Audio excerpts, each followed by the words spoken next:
ABC Listen. Podcasts, radio, news, music and more.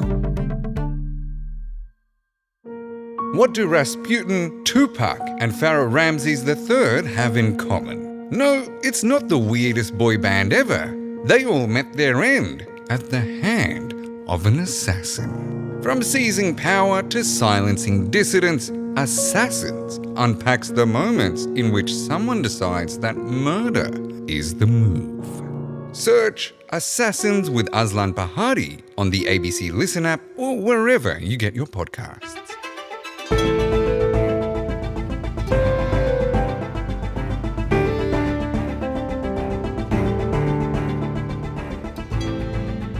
What happens when a financial planner takes your investments and gambles them away? Well, they could go to jail, but you won't be getting your money back. Today, investigative reporter Steve Cannane on his Four Corners report into who's holding betting firms to account and why no one seems to want to take the industry on. I'm Sam Hawley on Gadigal land in Sydney. This is ABC News Daily.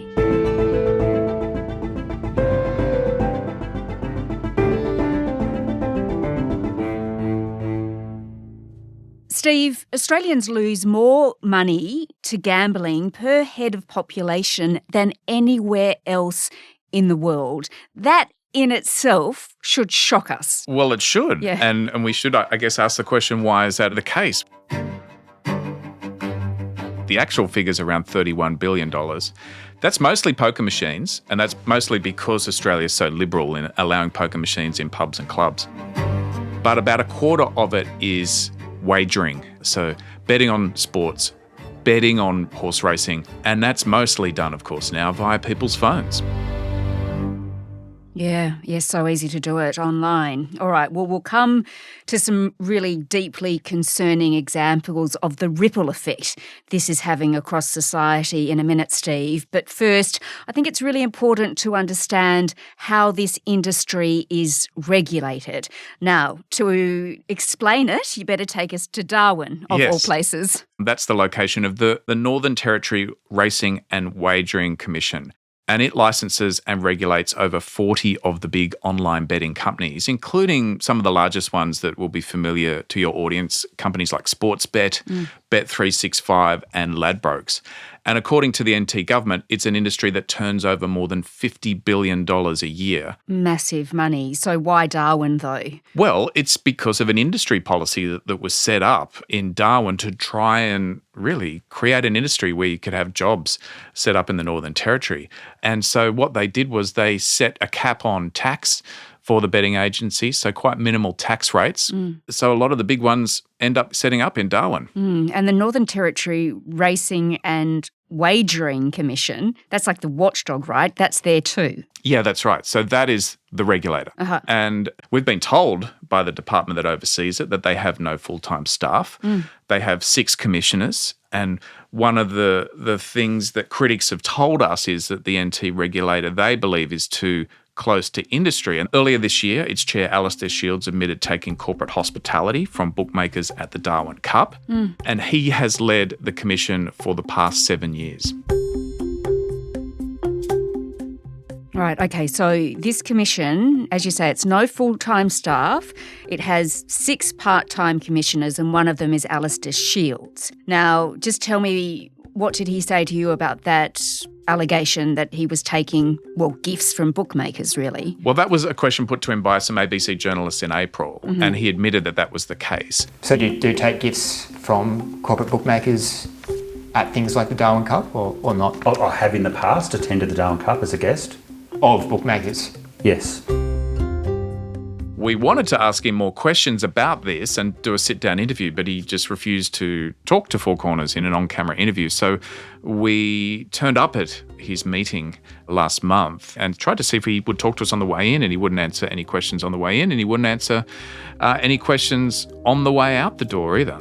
Alastair, Steve Cannane from Four Corners, how are you? I'm good, thanks, Steve. Good to see you. Is there any reason why we can't talk to you for Four Corners? Look, I'm sorry, I'm heading to a commission meeting now.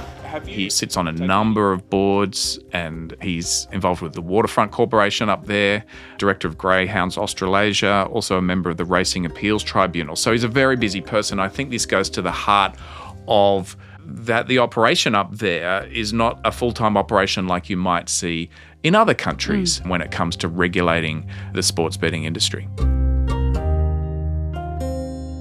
Yeah, all right. Well, as part of your investigation, you found, Steve, that many of the people responsible for regulating Australia's online bookmakers actually have really quite close ties to the industry. Yeah, we've discovered that 6 of the past 10 commissioners have owned racehorses at various times. The commission said a few things. They said they are already looking into perceived conflicts of interest. A spokesperson said the Department of Tourism and Hospitality is reviewing the management of potential conflicts of interest. They also pointed us to the Racing and Wagering Act, which was rewritten last year, and it said that commissioners are supposed to have knowledge or experience in the racing or online gambling industries. But I think it's really interesting that commissioners used to be banned from owning racehorses, yes, but by 1996, that clause had been removed from the Racing and Betting Act. And one of the things that we keep hearing from critics of the regulator in the Northern Territory is that the Commission is favouring the industry. And we analysed 170 of the Commission's published decisions, and it shows that 2/3 of them found no breach against the betting agencies when it came to investigating them over certain incidents. And this perception is that because you've set this jurisdiction up to draw in the industry, that it's then not regulating the industry in a tough enough fashion, and it's involving people in the commission process who are close to the industry, and that does not then have the kind of independence that may be seen in other regulators in other countries.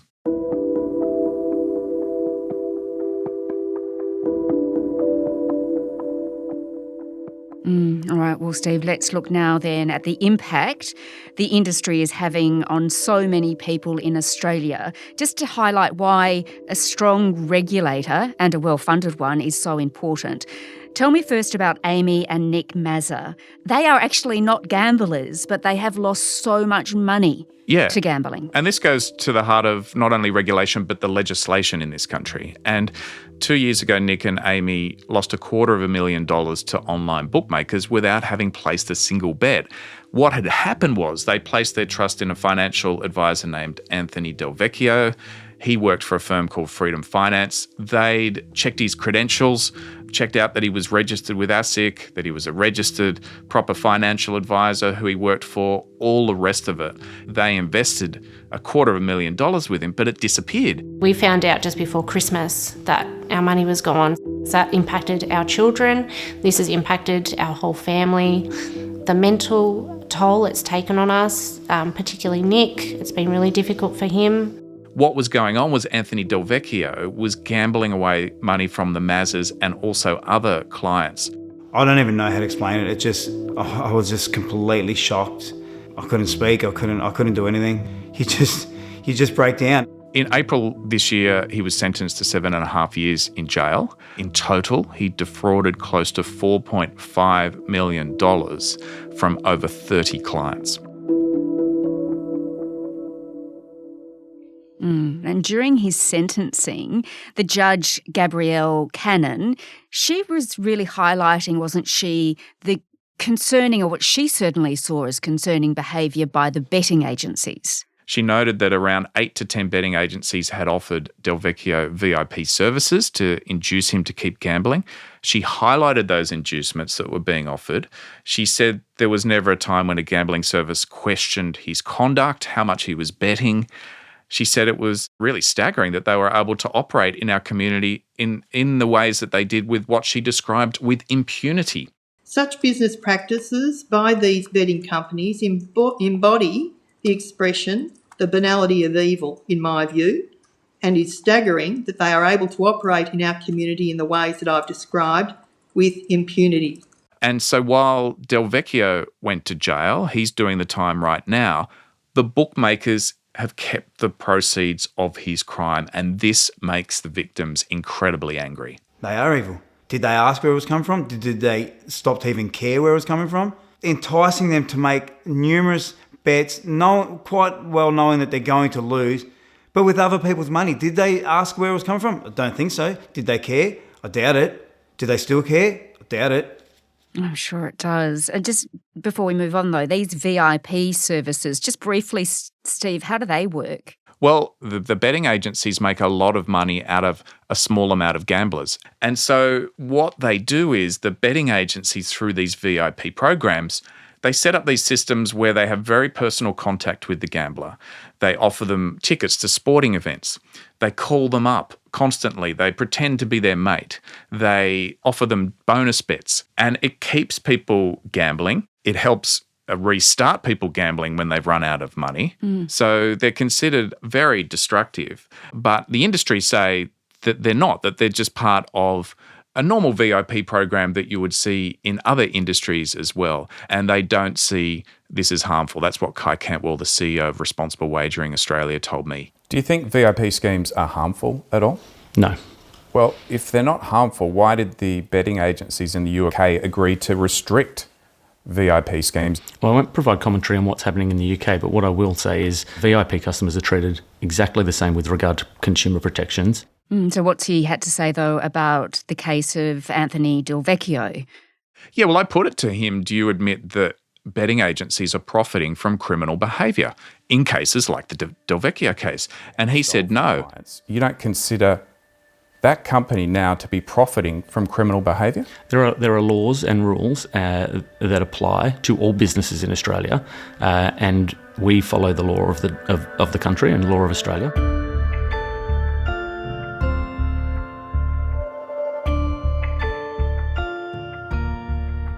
All right. Now, Andrew Wilkie, of course, he's actually been trying to change this, hasn't he? So the bookmakers, if you like, or the betting agencies don't profit from essentially a crime. That's right. And we should stress that the bookmakers aren't breaking a law here by keeping the money. People might make the argument they have a moral obligation to hand it back, but they're certainly not breaking the law. And Andrew Wilkie, 3 times, when Labor and the Coalition have been in government, has tried to bring bills before the Parliament that he believes would help force the bookmakers to return the proceeds of crime when you can prove that the money that ended up in their accounts was money that was stolen and traceable from crimes, like classic proceeds of crime legislation. But each time he's tried to bring up that bill, that's been rejected. The fact that at the federal level 3 times the government and the opposition have failed to act suggests to me, well, I think it proves to me, that they continue to run a protection racket for the gambling industry.